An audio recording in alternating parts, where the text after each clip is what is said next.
Temple in 17 says he can't get any hot water. And Mrs. Perkins in 12 has been ringing and ringing for Judy to come up and rub her back. And none of the downstairs rooms have been changed yet. And if we... Doggone it, how long do I have to wait for a basin of hot water? Oh, I'm so sorry, Mr. Gribble. We just can't find Judy.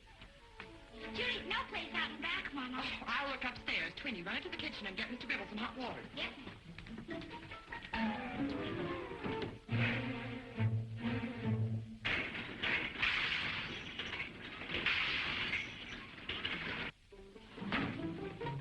Good morning, Miss Tweedy. Judy?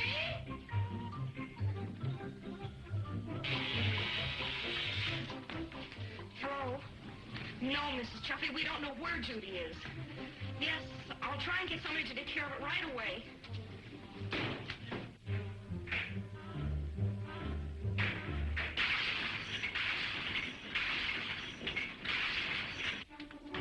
Judy!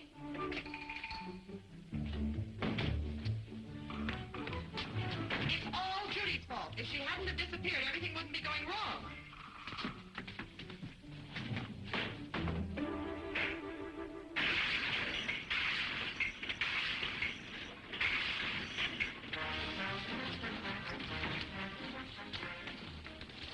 Mama, have you found Judy yet? I can't imagine where that girl can be. Oh, Mr. Dudley just phoned, and he'll be over this afternoon to fix the elevator.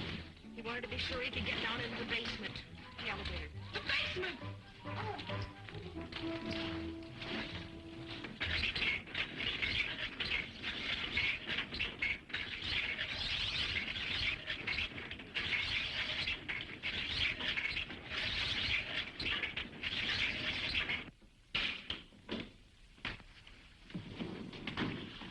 So there you are. Oh, gee, I'm sorry, Aunt Sarah. The elevator broke down and... Oh, they're ringing from the second floor. Never mind that. They can use the stairs. Judy Canova, do you realize you're behind with your chores? Yes, Aunt Sarah. I'm sorry. Take me back up to the lobby, and you come up the back stairs. Yes, ma'am. I'll have your luggage brought right in, and the dining room is over there, sir.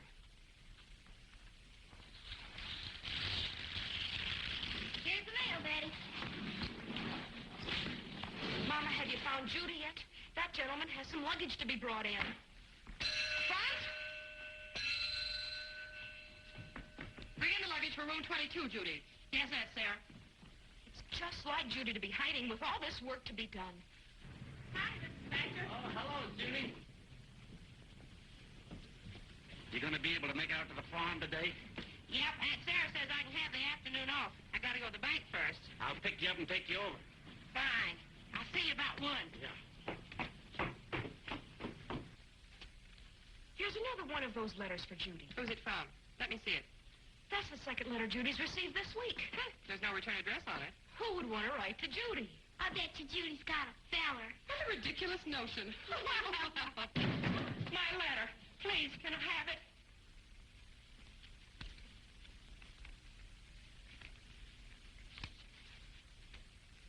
Dear Charm School student, enclosed by number 3 of our Continental Correspondence course. It is entitled Your Allure. Allure. Allure is the magic of your emotion. Follow the instructions carefully. Lesson number 4 will be sent to you in a few days. You must ripple when you walk. Ripple.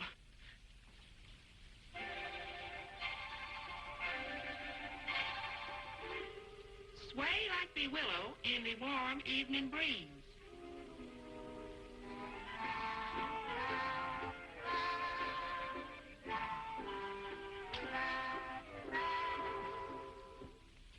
Your hands are little doves that seek to fly away.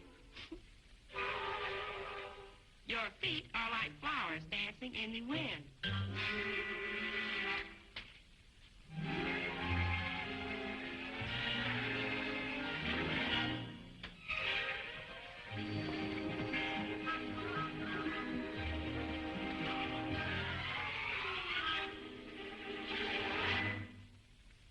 Stop this tomfoolery and catch up with your work if you expect to meet Mr. Speckleton before the bank closes. I'll hurry.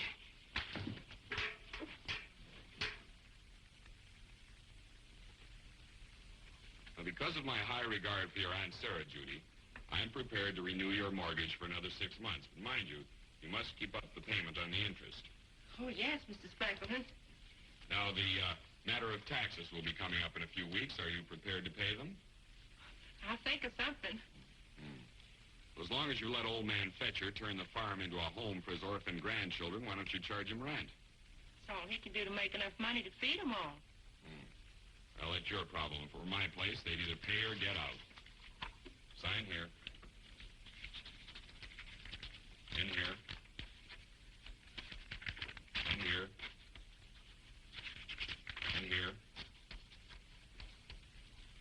In here. Everything okay, Judy? Yep. Mr. Speckleton was real kind and renewed the note. If you're a little short, Judy, I made some extra change today, and... Oh, thanks just the same, Mr. Fetcher. You keep it for them kids.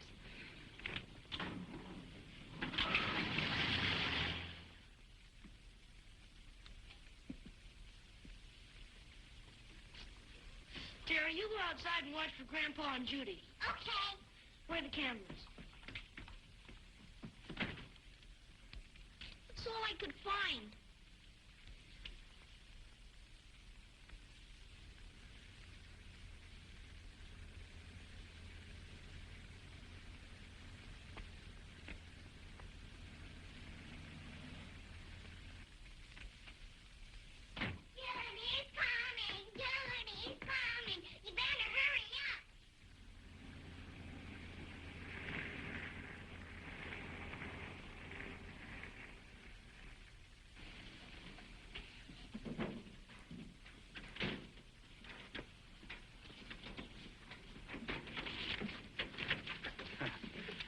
Maybe you don't know it, but you're having a birthday surprise party.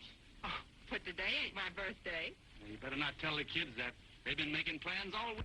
Put this blindfold on her. It's a surprise party. We don't want her to see the cake.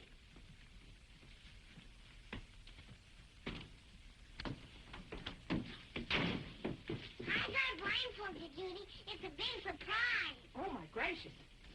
Okay, no tricks now. The cake! I'll hide it!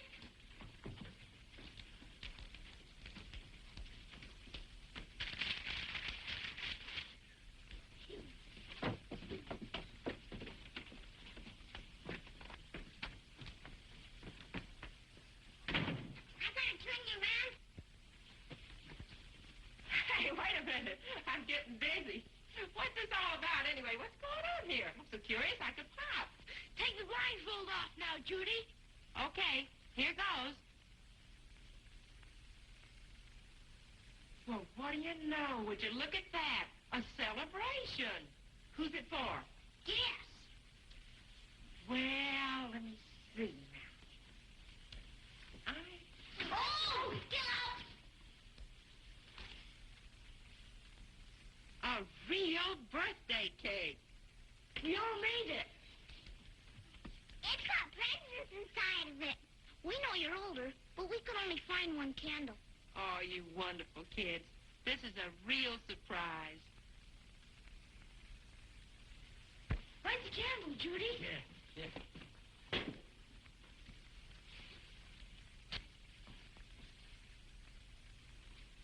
Don't forget to make your wish, Judy.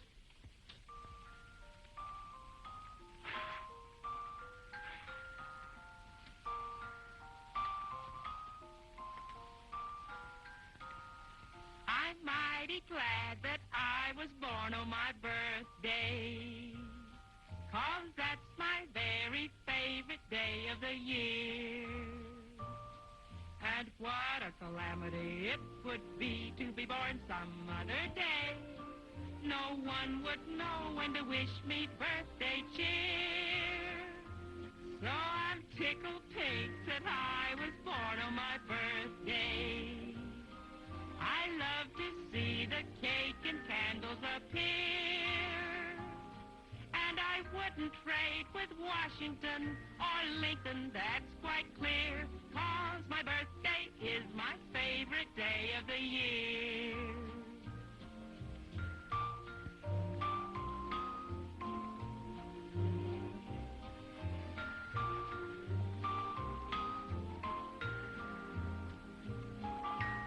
wouldn't trade with Betsy Ross or even Paul Revere, 'cause my birthday is my favorite day of the year.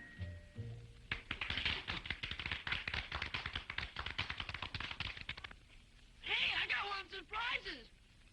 Let me see. I got the dime. That means I'm going to be rich.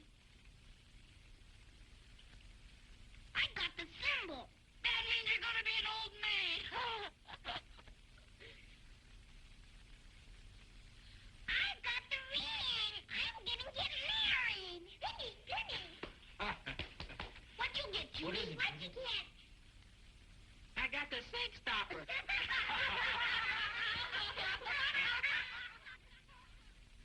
I thought we could go for a ride and maybe wind up at the park and feed the ducks. Horace, how wonderful. I brought along plenty of stale breadcrumbs.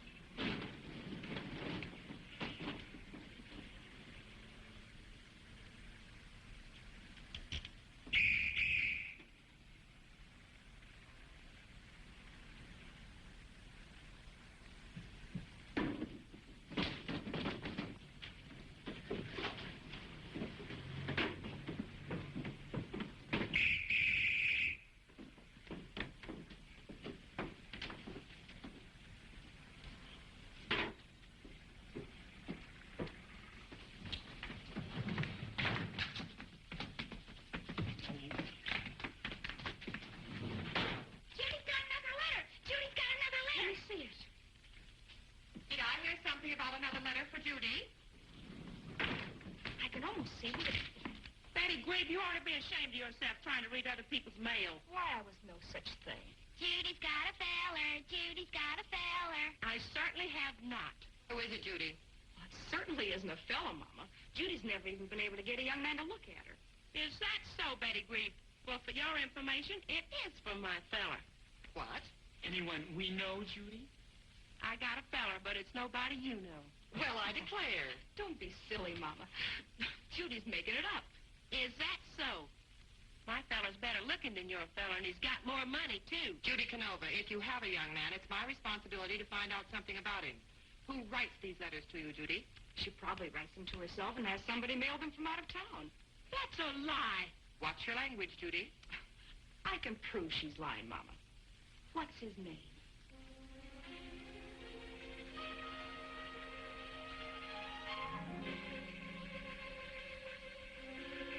Poindexter.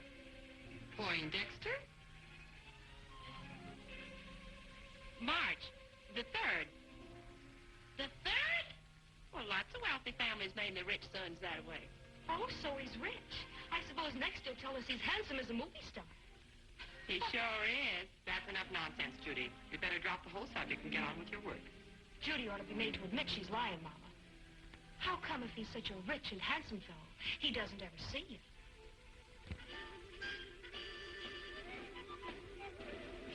He's in the Army. He doesn't get much time off. Maybe he's telling me in this letter when I'm going to see him. Why don't you open it and see? Oh, you're so smart, Betty Greeb. Well, I'll show you.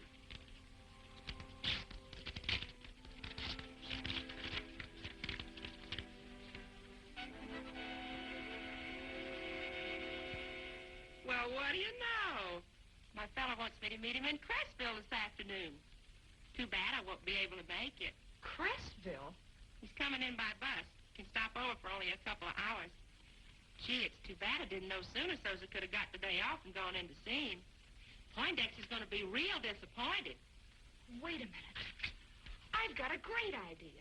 Horace can drive you to Crestville right away and you can still make it. Tweeny and I'll come along for the ride. Oh, no. Sure, that's a wonderful idea. Then we can all meet Judy's fella. But, Aunt Sarah, you know, I promised to clean all the woodwork and shake out all the rugs. But, Judy, it wouldn't be right to not be at the bus station to meet your fella. Come on, Horace. I don't feel so good.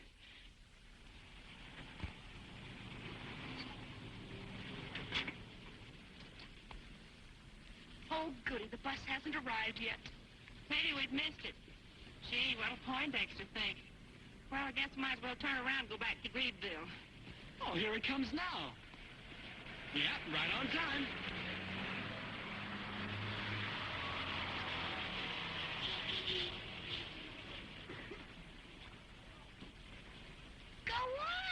go meet your feller. Yeah, what's holding you back, Judy? How come you're not standing by the bus to hug and kiss him the minute he gets off? Go on, Judy. Go on.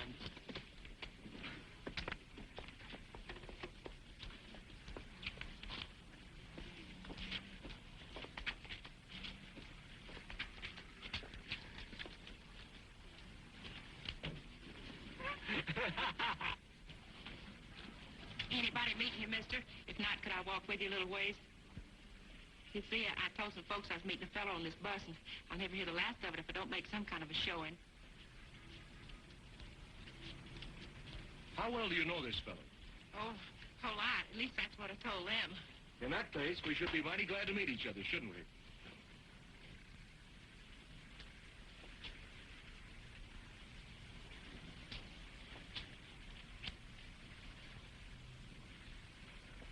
Let's go meet your friend. By the way, what's our names? I'm Judy Canova. I'm glad to meet you, Judy. And you're Poindexter March the 3rd. Well, See, you don't have to do no more pretending, though. Thanks, you've done more than enough. I'm supposed to meet a fella here, but he hasn't shown up yet. Why don't we all go have a soda while I'm killing time?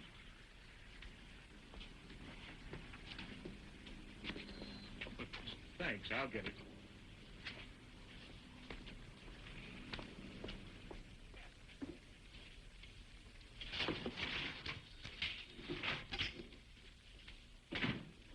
Oh, never mind. I'll take care of it.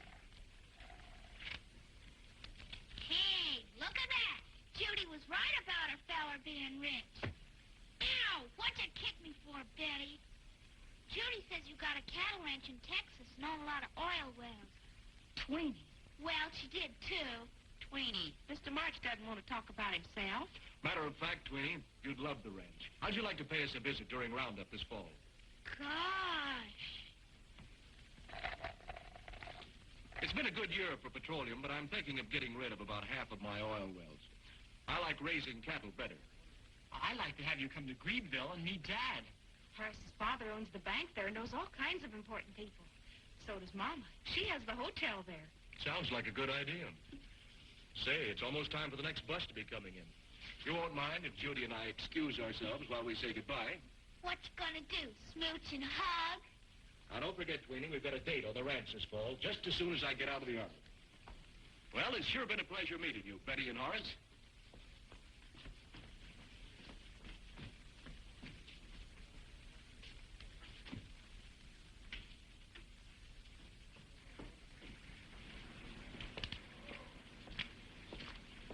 Gee, you don't know how grateful I am for what all you've done, but you didn't have to tell all them lies. Lies? Oh, about cattle ranches and oil wells. How do you know they're lies? You mean it's all true? In case your friends are watching. Goodbye, Judy.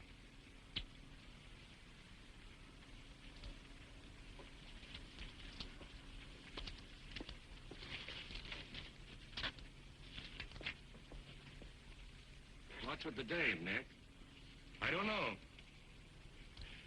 Maybe we'll pick a town called Greebville for our little deal. Dear charm school student, the time has come for you to practice your home beauty aids. Use the materials you will find in your charm kit and follow instructions carefully. Number 1, put on your glamour cream. All right?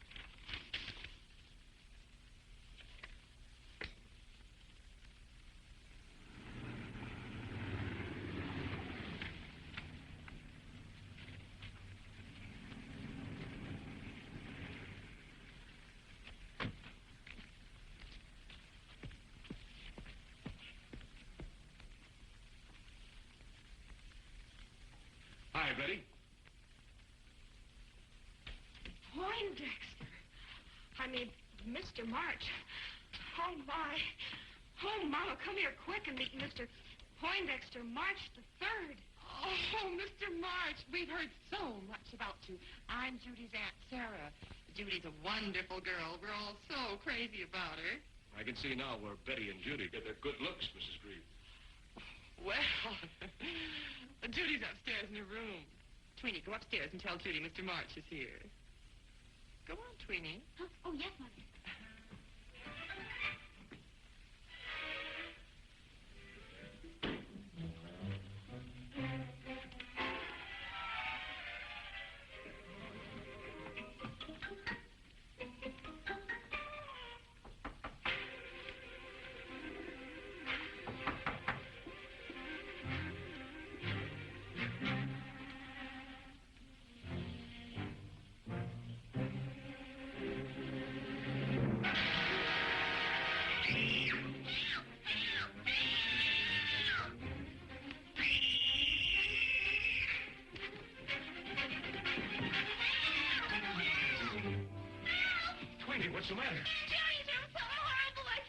Judy doesn't answer.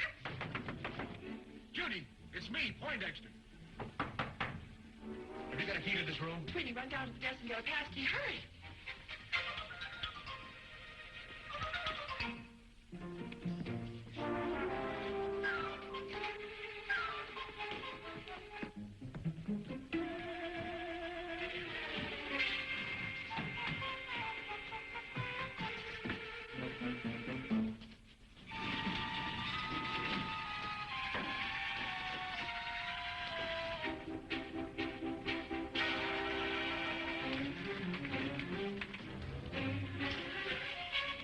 Nothing in here.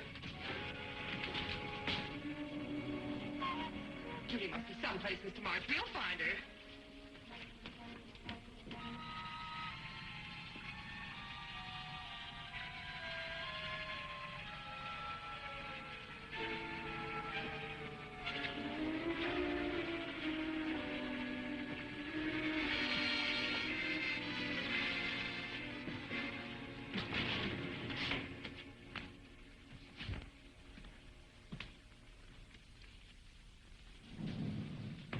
Judy!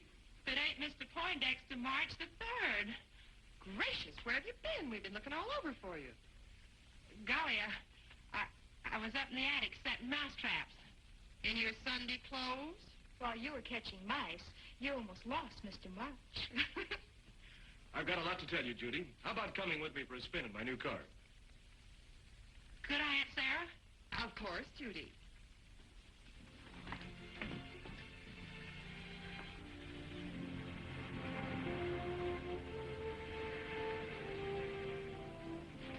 Heavens to Betsy, ain't it pretty?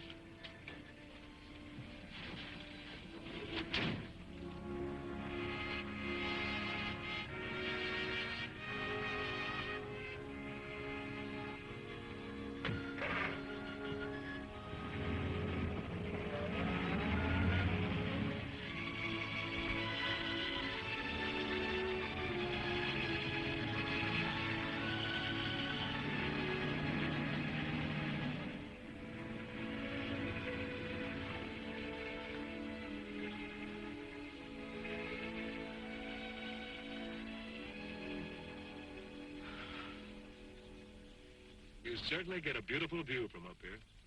Practically all of Canova County. Your family must be pretty important, having a county called after them. Yeah, I guess the Canovas was once. Daddy didn't live very long after he lost all his money, and Mama died when I was real little. Look, you can see the old farm from here. Papa left it to me. Guess it ain't worth very much, but I'll always keep it as long as I can keep paying the interest on the mortgage. This property may be worth more than you think someday. It'll always be worth a lot to me. I wouldn't sell it, not even if I was offered $1,000. Judy, make me a promise. Sure, but... Promise me you won't sell this farm unless you ask me first. But, Mr. March... Call me Poindexter. Hey, that reminds me. You're not Poindexter March the 3rd. Just who are you, and what are you doing in Greebville, running around telling all them big whoppers and letting folks think that you're... Well, I mean, not letting them know that you ain't... Oh, you know what I mean, Mr. Poindexter March, or whoever you are. It's all very simple, Judy. Before you made me up, I didn't exist. I was just a nobody. But you're not Poindexter March the 3rd. I am now, ever since you invented me. Can he stay around a while? As your friend? Shucks, yeah. If he wants to. You've no idea how much this is going to mean to him.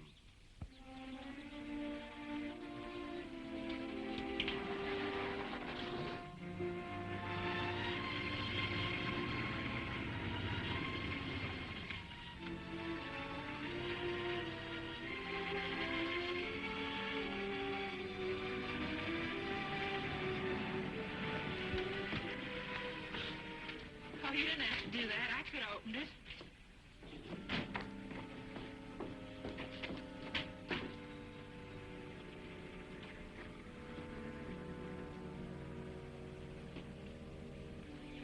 Did you have a nice time, dear?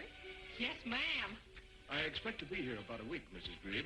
Maybe you have a spare room I could move into. Indeed, I have. Betty, show Mr. March the room that Mr. Cobby just vacated. Right this way, Mr. March. See you later, Judy.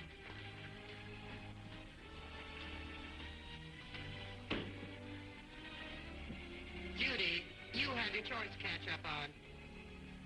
Yes, ma'am.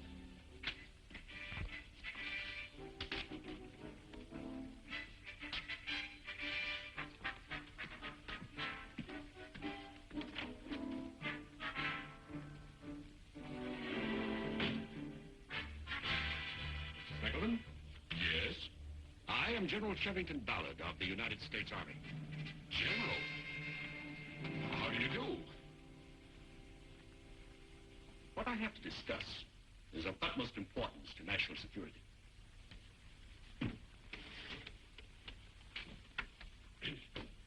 In the President's office, there's a secret map which shows little dots scattered across the face of the United States.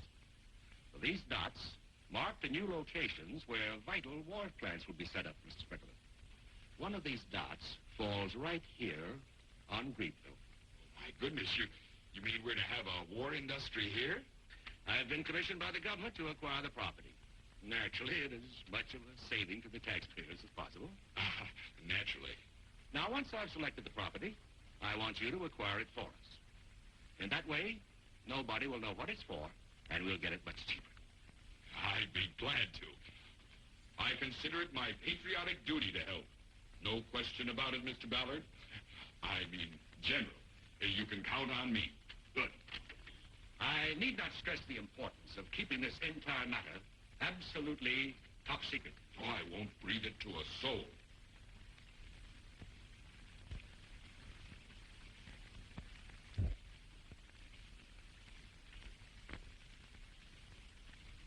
Arch your back. Stand erect. For a lady must always appear to be chic and correct. That's the first lesson of the Continental Correspondence Charm School. Point your toes when you walk, and be certain your voice has a musical tone when you talk. That's the second lesson of the Continental Correspondence Charm School. Oh, I read every word, but when I'm with a fella, all my charms seem to fail. There must have been a lesson that told about love, but I guess it got lost in the mail. Learn to laugh. Play croquet. Croquet, I don't even like them. And be sure that you learn how to waltz in a dignified way.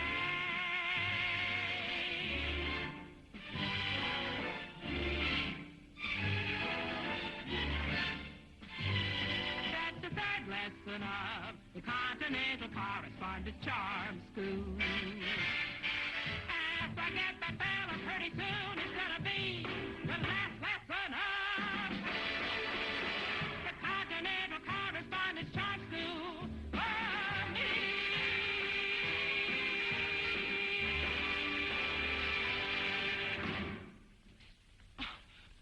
Golly, I didn't know anybody was watching. You looking for a room?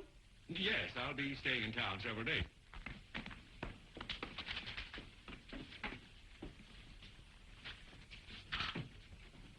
Room 27's got a bath, and it'll cost you $4 a day. That be all right? Fine. Register, please. I'll take care of your baggage. All right.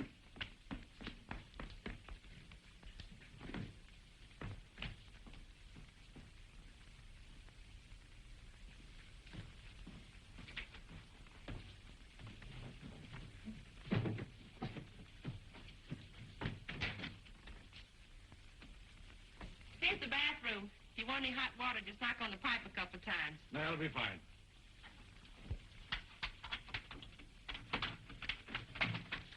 There you are.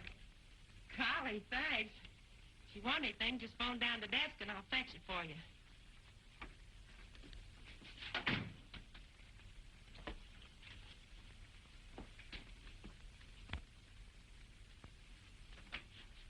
Hello, Professor. Welcome to Greebville.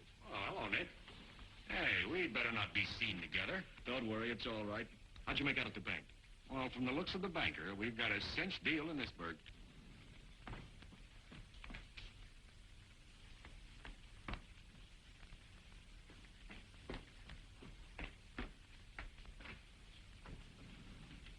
I've got the property all lined up for you. It belongs to a girl named Canova, and she'll do anything I tell her.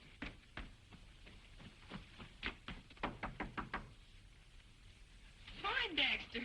Golly, I didn't know you two was friends. I forgot your briefcase. Oh, thank you. This is a business associate of mine. Judy, I want you to meet Mr. Ballard. He's in charge of my oil well investments. This is Miss Canova, the girl I was telling you about. Well, how do you do? Pleased to meet you. He's here because a minor business crisis has come up quite unexpectedly. Oh, I hope it ain't too minor a crisis. Well, nothing we can't fix. That's providing word of this private emergency meeting doesn't leak out. I'll keep it a dark secret. Atta girl, Judy. It is with a real sense of pride and pleasure, yes, it's a privilege, to invite my dearest friends to this little dinner party for Mr. March. The pleasure is really all mine, Mrs. Greeb. It's a thrill to all of us. Well, I'm sure it's thrilling for Betty to meet a man of Mr. March's achievements. Mr. March, how many oil wells did you say you own? I've really lost count since the new field came in. Pass the olives to Mr. March, Betty. Would you care for an olive, Mr. March? No, thank you. I would. My. I wonder what's happened to Judy in the consummate course. Mr. March, Greenville may be small, but it's an up-and-coming community. Plenty of chance for investment.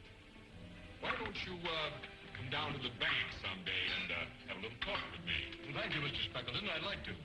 After dinner, Betty will sing for us. Won't you, Betty? Oh, my.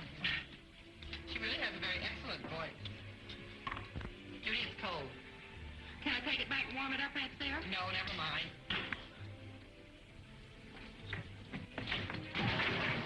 Tweeny, get back in the kitchen and finish your supper, and keep this door clear.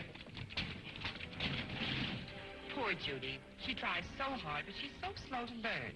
It's her background.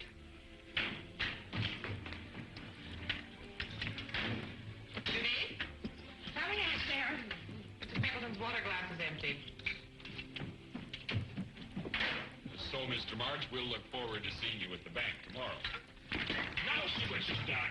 Oh, golly, here's a This is an basket. expensive suit, and water will leave marks on it. I declare, what's the matter with you, Judy? Oh, gee, I'm real sorry, Mr. Speckleton. Clear off the consomme dishes, Judy, and do be careful.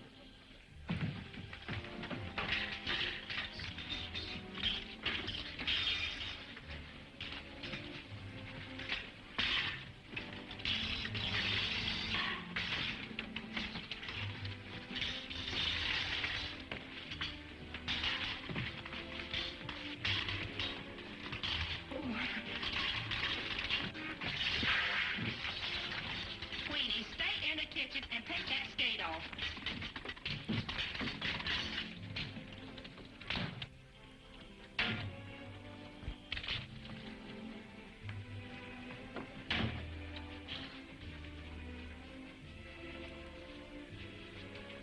Pardon me a moment, please. Yes, Mr. Ballard. I've located the property I want. Oh, wonderful, wonderful. Now, the United States government will go as high as $50,000. But get it for less if you can. 50,000. The deadline is Wednesday. Now, if we can't have it by then, an alternate location will be purchased. Now, I'm returning to Washington immediately. You can reach me at the Pentagon. But don't call me. I'll call you. Oh, but you haven't told me yet what property to buy. Oh, it's a 25-acre strip known as the Canova Farm. Canova. Now, you'll have the deal sewed up for me by Wednesday noon. Huh? Oh, yes. No problem at all.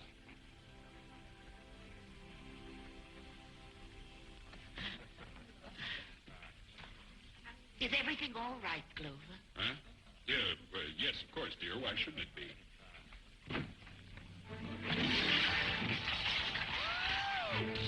Judy!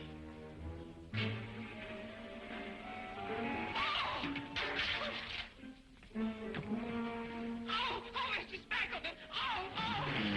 Now, think nothing of it, Judy. What are a couple of spots on a suit anyway. Besides, it was all my fault. I shouldn't have been in your way. $50,000 divided by 2 gives us $25,000 apiece. To think I could have foreclosed on that place less than a week ago. I know I won't have any trouble convincing Judy to hand that property over to me. Is everything ready for Judy to sign? Yes, indeedy. And when you have the title of the property, I'll tell the general that you're going to hold out for the full $50,000. Oh, hello, Judy. Oh, hi, Mr. Werple. Is my aunt, Mr. Speckleton, here?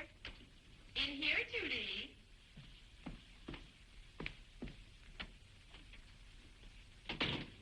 Sit down, Judy. Oh, thank you.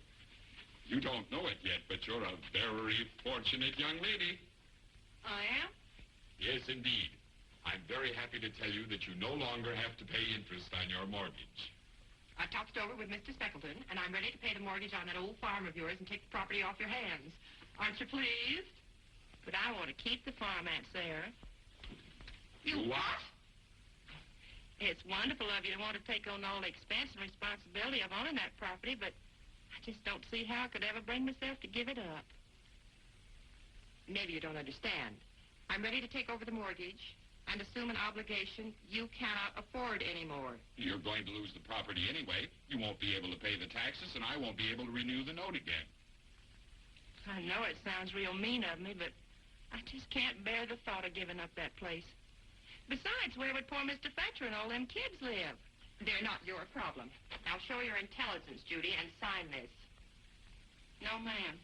Perhaps if your aunt were to offer some slight sum in addition... I refuse to be blackmailed.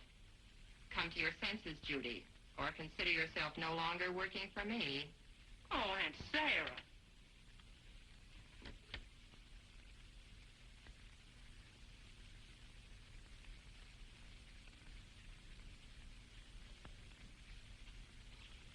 I'm sorry, Aunt Sarah.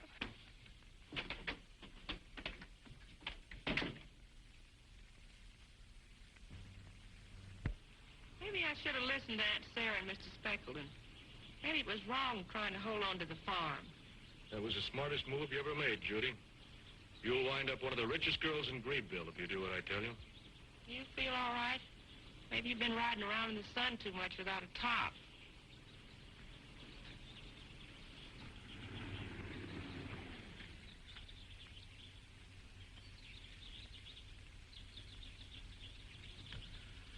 You know what that is? Looks like ordinary sagebrush to me. This is Artemisia tridentata. What? Artemisia tridentata. Artemisia tridentata. And it's going all over your place.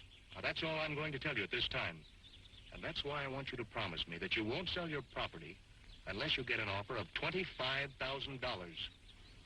Now, I know you had too much sun, Mr. March. Nobody would ever pay that much for it. You can be sure of that.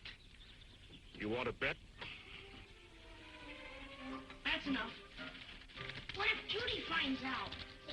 How can she? You really gonna shoot it? Sure. Boy, I'll bet this is shoot a mile. There's a ferocious creature. Watch me blast. Don't you dare shoot my turtle.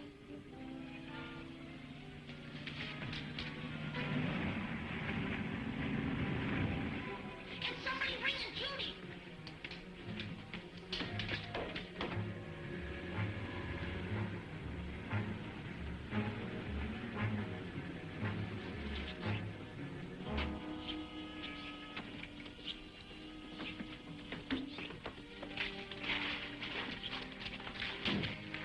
Gang, meet Mr. Poindexter March.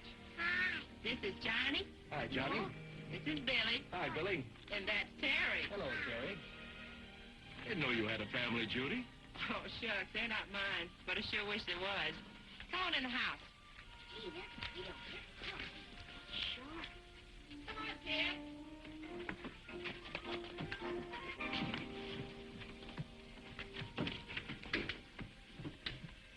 Kids, you're gonna have to make room for me. Looks like I'm going to be staying here for a while. Boy, are we going to have fun now. Goody, goody. That will be wonderful, Judy.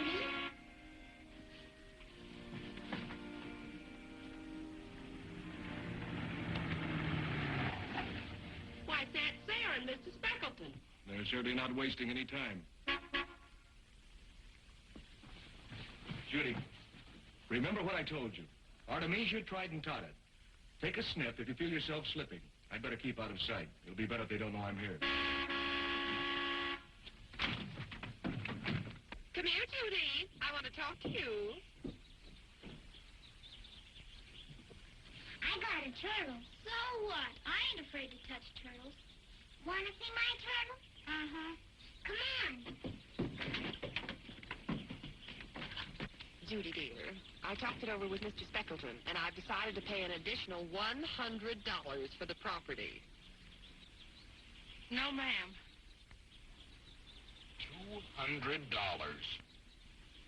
No, sir. My absolutely final offer is $300, and I only make you that offer because of my deep love for you. Artemisia Tridentatory. Hmm? No, Aunt Sarah, not even for $300. Come on, Mr. Speckleton. We've wasted enough time here. Give you half a jackknife for it. Here's a Space Blaster comic book. Hey, that's real cool. You want it, Terry? No, I want my turtle. Tweeny, we're leaving at once. Hurry, get back in the car. Hurry up, Tweeny.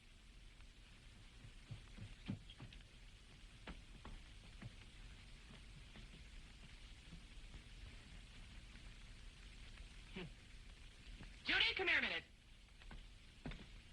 Yes, Aunt Sarah? I declare I don't know what you see in this hovel, but I suppose it holds some sentimental attraction for you. I'll give you $500. No, ma'am. 1,000. No, sir. I'm going to faint.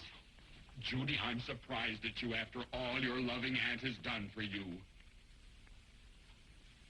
It's because of the Artemisia Tridentatory. The what? It's growing all over the place. Take it away. I'm allergic to sagebrush. Oh, but this ain't sagebrush, Mr. Speckleton. It's Artemisia Tridentatory. How about some fine space goggles? That's just old pair of sunglasses. You keep still. No weeds could be worth more than $2,000.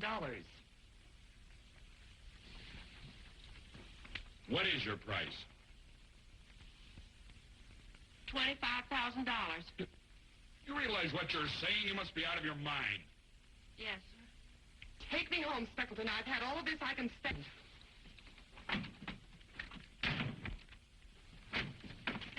$10,000, and that's final. Well, I never... Good girl, Judy.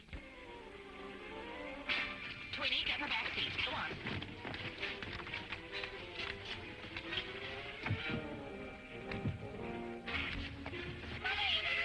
Be quiet, Tweeny. $25,000. She must be out of her mind.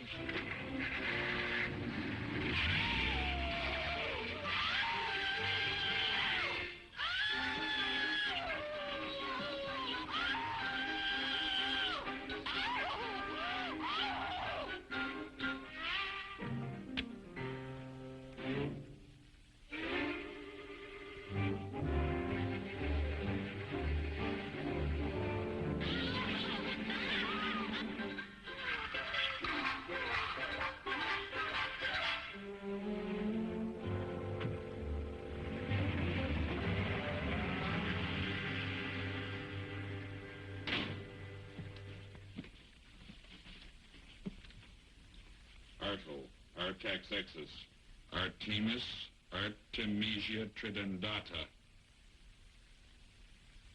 Why, it's nothing but Latin for common ordinary sagebrush. Sagebrush? What could sagebrush have to do with it? Well, we haven't got time to find out whether it's got anything to do with it or not.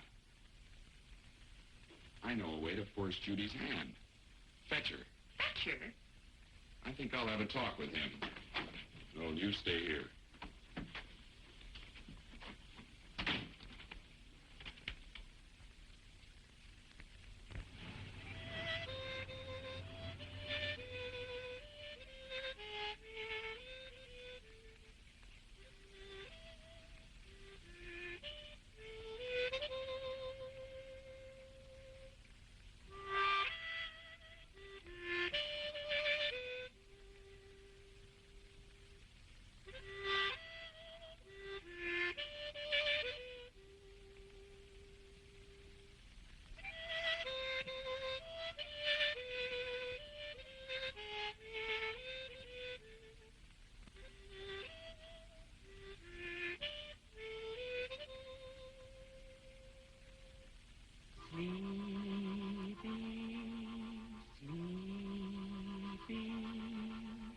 Listen to the sleepy serenade.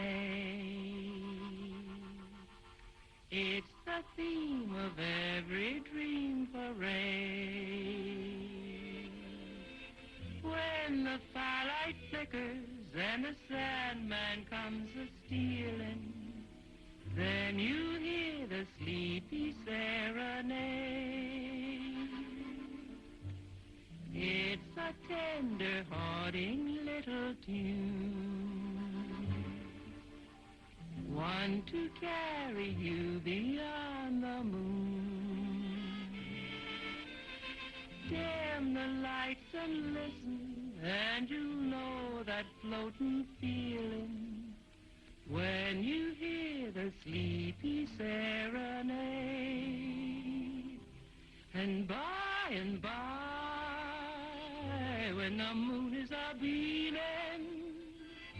a certain star will be shining for you. Just make a wish for the dreams you are dreaming. That star is sure to make your wish come true.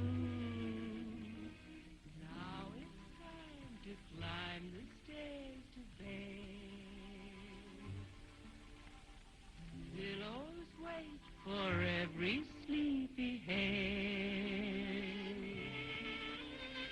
Close those drowsy eyes, and while the angels watch above you, listen to the sleepy serenade. Listen to the sleepy serenade.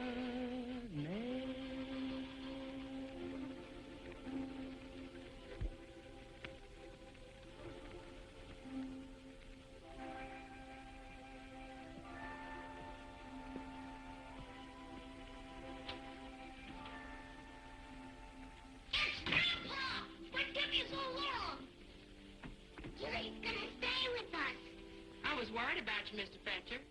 I had some late fares, and I was just... Is something wrong? Can I speak to you for a minute, Judy? Outside? Sure. You kids gotta go to bed. Oh, not now. It's too early. You were gonna read us a story first. Later. I'll be back in a minute. Now, come on, kids. Do what Judy says and get ready for bed. But Judy was gonna tell us a story first. She'll be right back. Now, come on, upstairs, all of you. Come on, upstairs.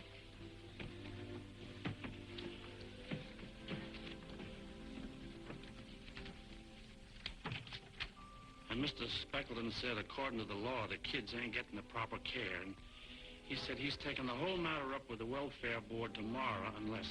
Unless what, Mr. Fetcher? Well, he said unless you could get your Aunt Sarah to talk him out of it. He said you'd know what he meant. Oh, I know what Mrs. Speckleton means. But you ain't got no call to worry, Mr. Fetcher. Everything's going to be fine from now on. Now, you go on in the house and eat some of that good dinner I saved for you. You sure made me feel better, Judy.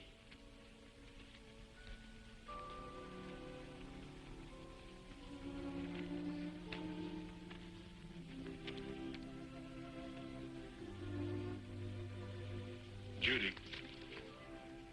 Mr. March, you skinflint Speckleton threatened to do about the children. Now I'll have to sell that, Sarah, no matter what she offers me. No, you won't. Now repeat after me. I, Judy Canova, do solemnly swear I, Judy Canova, do solemnly swear to accept no less than $25,000 from a greedy old scheming aunt who'd sell her soul for a dime. Oh, Mr. Poindexter March, how can you say such a thing about Aunt Sarah? I didn't say what I really think. Anyway, say you won't sell for less than $25,000, so help me, Hannah. So help me, Hannah. Goodness, what have I done? You just made me a promise you've got to keep.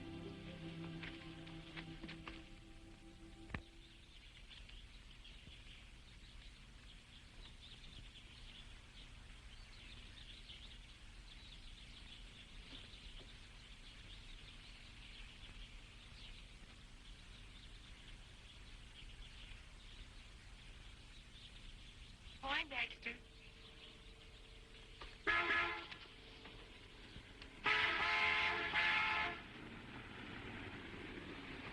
Hey, Judy! Dad said for me to pick you up and bring you to the bank right away. Dear, do I have to come now? Well, take a tip from me, Judy. Don't go crossing up your aunt any more than you have already. Now, come on, jump in. Wait a minute, I have to get my purse.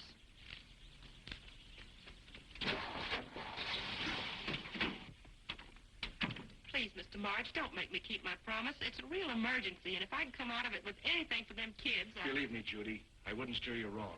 Now, your aunt will be glad to pay the $25,000. I know what I'm talking about. Now, remember, not 1 cent less than $25,000. I'll be back just as soon as I can.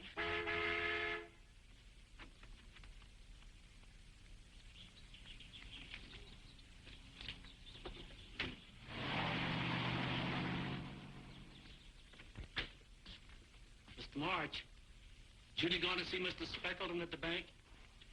Yes, and I'm shutting off too, Mr. Fetcher. There's been a sudden change in some business plans I have to take care of. Judy know you're leaving?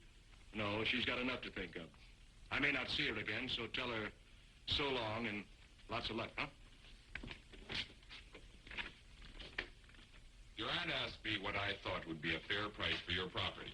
I told her that $10,000 was entirely too much. And in case I don't buy, Judy, I'm informing the welfare board about the Fetcher children at once. Well? Speak up, Charles. What's your price? $25,000. I've washed my hands of you. I'm going to the welfare board this afternoon. Hello. Oh, hello, General. I'm just checking to see how you're coming with the property. Well, things are coming along very nicely, General. Yes, General. Come on, Judy. Yes, well, the owner's asking a little bit more than I anticipated. As well, you see, I'm very anxious to save the government all the money I can. Unfortunately, they've moved the deadline up on us another 12 hours. That makes it a little awkward, Speckleton. Good heavens. But that means noon today. I know it doesn't give you much time, but, well, just between you and me, the government will raise the ante another $10,000 if it'll speed matters up. I'm sure it'll speed things up, General. Yes, indeed. Now, I'm sure we'll be able to meet the deadline. Yes, sir. Sarah, come here. Leave Judy. Be able to pay Judy the full $25,000. The general says the government will pay $60,000, and that leaves $35,000 to split two ways.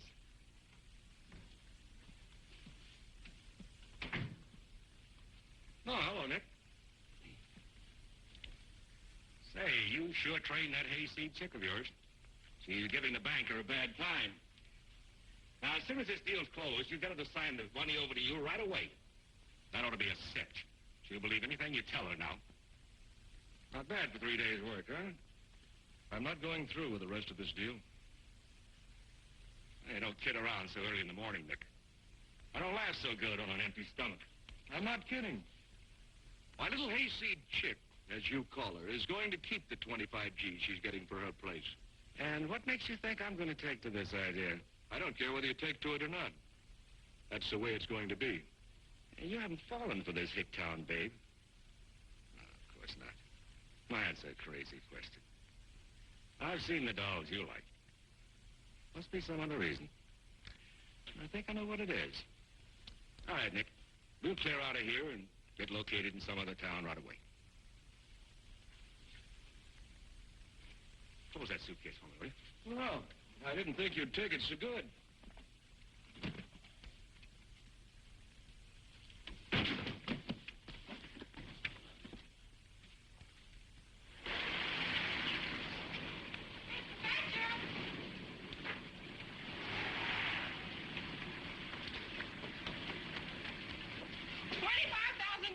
We're rich. It turned out just like Mr. March said it would.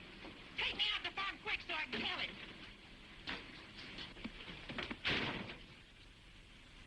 What's the matter? Mr. March left right after you did, Judy. He said something came up in his business to make him change his plans. He said tell you goodbye and to wish you lots of luck. Where's Mr. March now? I don't know. Hey, the whole barrel's full. I still gotta get the buckshot in. Boys, bet when you shoot it off now, John, folks will think they heard an atom bomb explode. Think it'll kick electric. I ain't scared if it does.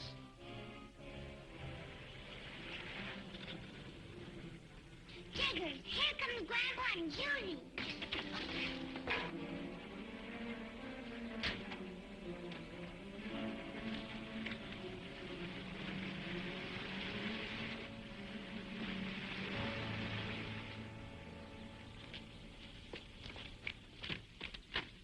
Mr. Ballard. I just heard about poor Mr. March having to leave on account of business. Gee, I hope it ain't another one of them financial crises. Miss Canova, did you, well, you paid the money for this place. Oh, gosh, yeah, just like Mr. March said, $25,000. You have it with you? No, sir, I got it deposited in the bank. Oh, I see. Say, why did Mr. March have to leave in such a hurry? Well, it was a sort of unexpected thing, Miss Canova. Can we go someplace where we can talk? Sure, come on in the house.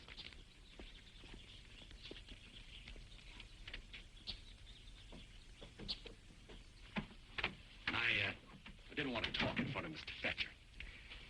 Poor Poindexter. He's so proud. He made me promise not to tell you. Well, not to tell me what, Mr. Ballard? Well, it's his oil wells.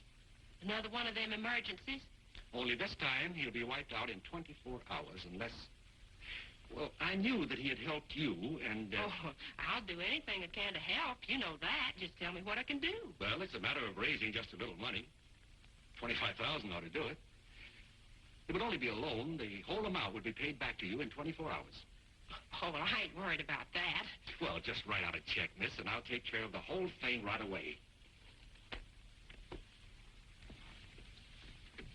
Better make it out to cash.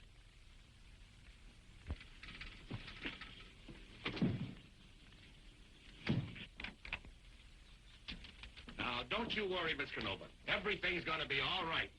You tell Mr. March that he should have known better than to walk off just because he got into a little trouble. I'll be very glad to give him that message.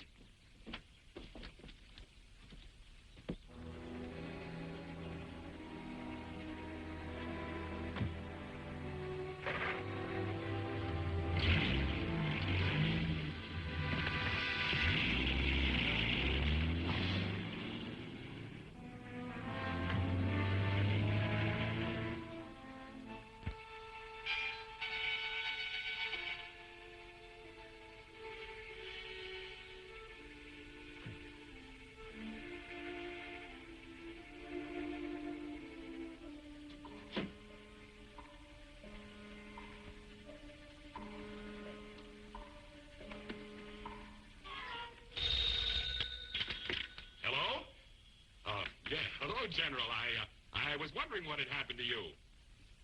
Yes. Got the property signed and sealed. It so happens that the Planning Commission wants to look over the property right away. Can you meet us there? Oh, yes. Fine. We'll be right there. There'll be a check for $60,000 waiting for us when we get to the farm.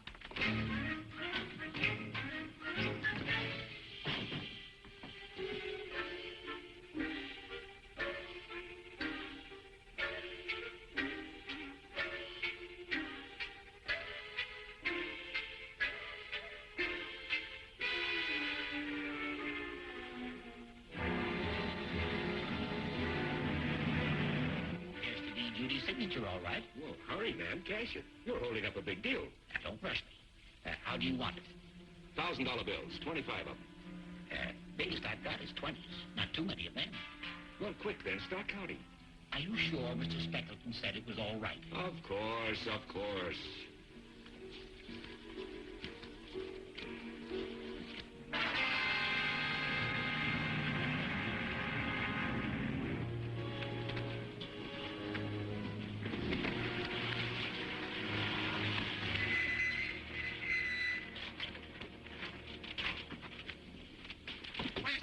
In the house. Come here.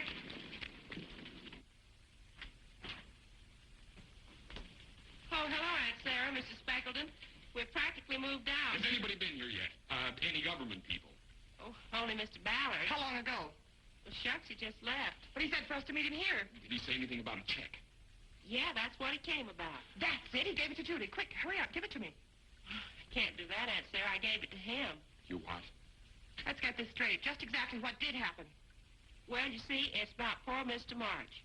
He got caught up again in another one of them emergency financial crises.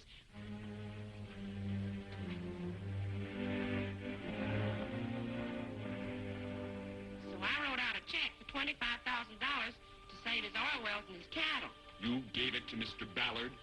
Yeah, he's an associate of Mr. March. We've been swindled.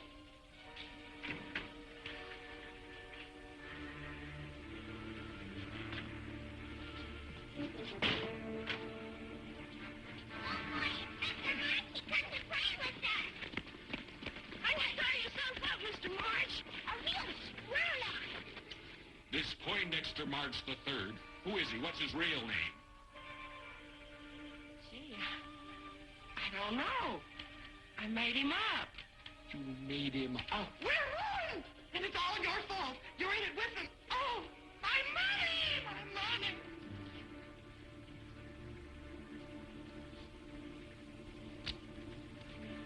There's one of them now! You swindler, I'll have the law on you, young man. Stop beating your gums and hurry to the bank. There still may be time to stop in before he cashes Judy's check. That's right! Mr. March, what happened to you? There's no time for that now, Judy. We've got to catch that crook.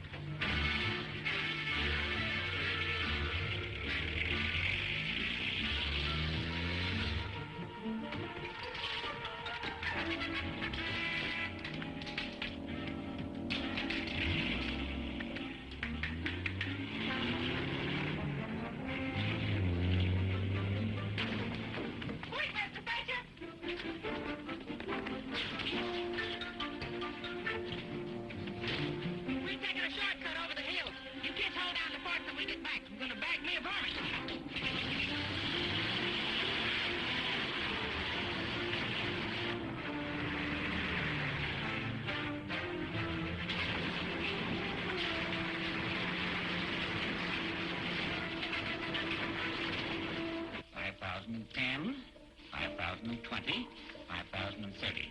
That's all the tens I've got. I'll have to give you 5 now. 5, 10.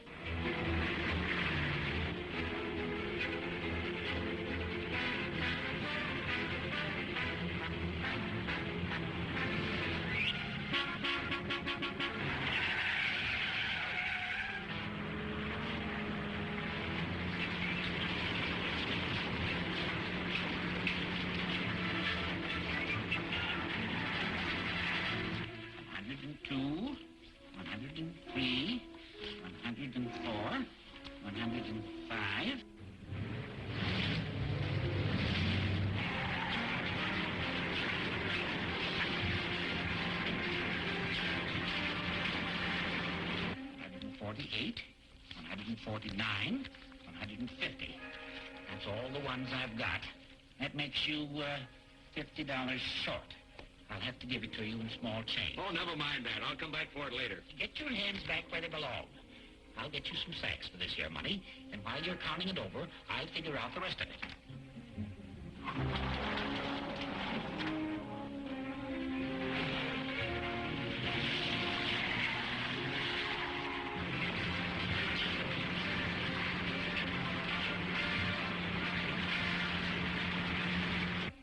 Now, take your time figuring.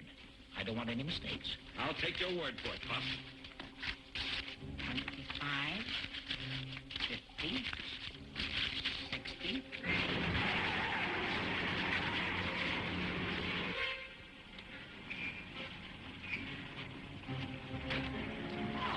General!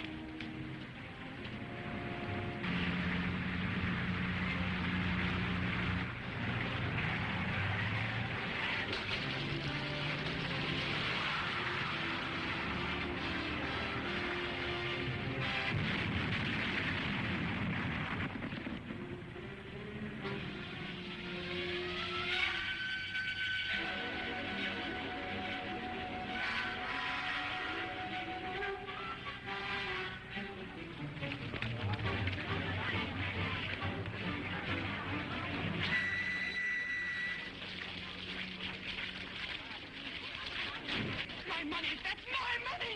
They're crooks. Arrest them, Sheriff. Don't anyone touch a bit of that money. It's mine. You obtained that under false pretenses. You have no right to it. Those miserly cheapskates are trying to cheat you out of everything you've got. That money is yours, Judy. Shut up, you. No matter what Aunt Sarah and Mrs. Speckleton was trying to do, I couldn't keep that money. It wouldn't be right. Judy, think of Fletcher and the kids. Would I get the farm back? Certainly. Who wants that old place? Miss Canova, if you'll just sign this paper, we'll be back where we started. Your aunt will have her money, and you will have your farm. But, Judy, I wanted you to have that money. I could take it, Mr. March. Take them away, Sheriff. I'll prefer charges later. All right, fellas. Head for the lockup.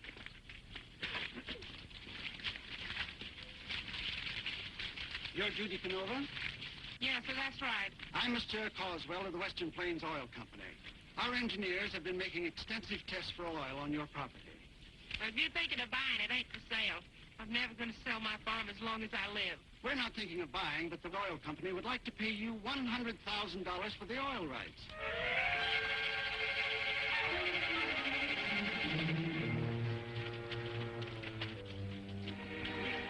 Did you say $100,000? That's right.